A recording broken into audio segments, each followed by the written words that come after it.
ஏன் உன் கட்சியில திருச்சி கிழக்குல போட்டி போட ஆள் இல்லையா? பெரம்பூர்ல போட்டி போட ஆள் இல்லையா?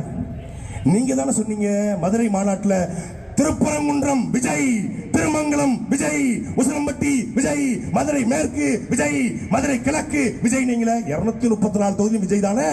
234 தொகுதியிலும் விஜய் என்றால் உங்களுக்கு அநீதி இழைக்கப்பட்டதாக, 41 பேர் இறந்ததாக, செந்தில் பாலாஜி தான் 41 பேர் கொண்டாருன்னு சொல்றீங்களே. அப்புறம் நீங்கள் தெம்பு திராணி துணிச்சல் இருந்தால் கரூர் தொகுதியில நிற்பதற்கு உங்களுக்கு தெம்பு இருக்கா? கரூர்ல ரெண்டு பேர் தான் போட்டி. ஒன்னு டிவிக்கு, இன்னொன்னு டிஎம்கே. ஒன்னு ஸ்டாலின் சார், இன்னொன்னு விஜய்ங்கிறீங்களே. நீங்க ரொம்ப துணிச்சல்காரரு, நீங்க பெரிய பக்கா மாசு, நீங்க பெரிய ஆளு. நான் அடிச்சா தாங்க மாட்டேன், 4 மாசம் தூங்க மாட்டேன்னு பாடுற ஆளு அப்படின்னா முதலமைச்சர் ஸ்டாலினுக்கு உங்களுக்கு தானே போட்டி. அப்ப முதலமைச்சர் ஸ்டாலின் நிக்கிற கொளத்தூர் தொகுதியில் ஏத்து நிக்க வேண்டியதானே? ஏன் அங்க நிக்கல? நீங்க 2 பேர் தானங்க போட்டியே. எங்க bro, hello bro, love you bro, வாங்க வாங்க பிரதர், வாங்க பிரதர்.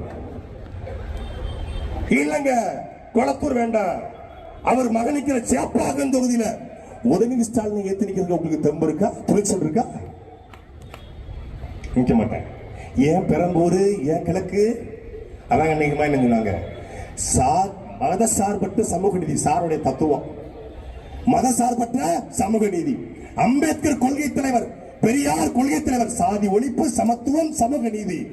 பெரம்பூர் தொகுதியில கிறிஸ்தவர்கள் அதிகம், திருச்சி கிழக்குல கிறிஸ்தவ பிள்ளைமார்கள் அதிகம். மத சார்பற்ற சமூக நீதி, சாதி ஒழிப்பு, பெரியாரு அண்ணாரு சாதி பார்த்து மதம் பார்த்து நிற்பாரு. Super brother, super brother, super. சாதி பார்த்து போடுகிற ஓட்டு எனக்கு தீட்டு என்று அறிவித்த ஒரே தலைவன் எங்கள் சென்னவன் சீமான் மட்டும்தான். சீமானோட போக முடியாது. துணை முதலமைச்சர் 45 சீட்டு அதிமுக எங்களிடத்திலே பேரம் பேசியது. அவர் நினைச்சிருந்தால் அந்த பதவியை பெற்றுக்கொண்டு 45 எம்எல்ஏக்களோடு சட்டசபைக்கு போயிருக்கலாம். ஆனால் தேசிய கட்சியோட, திராவிட கட்சியோட கூட்டணி வைக்க மாட்டேன்.